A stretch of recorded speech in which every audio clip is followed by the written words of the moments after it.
Hey everyone! Welcome to my channel. Today I am going to show. Am I being ignored on Messenger? So, let's get started. There are a few key signs that you might be being ignored on Messenger. Your messages are delivered but not read. When you send a message to someone on Messenger, you'll see a checkmark next to the message when it's been delivered to their device. If the checkmark turns blue or show messaging DP, it means that they've read the message.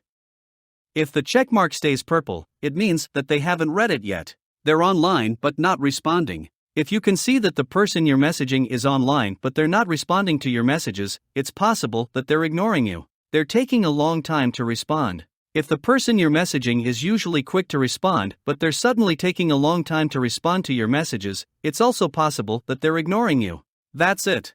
Remember to like, subscribe, and hit the bell icon. Your comments and feedback are incredibly important to us, so please feel free to share your thoughts in the comments section below. We love hearing from you. Thanks for watching.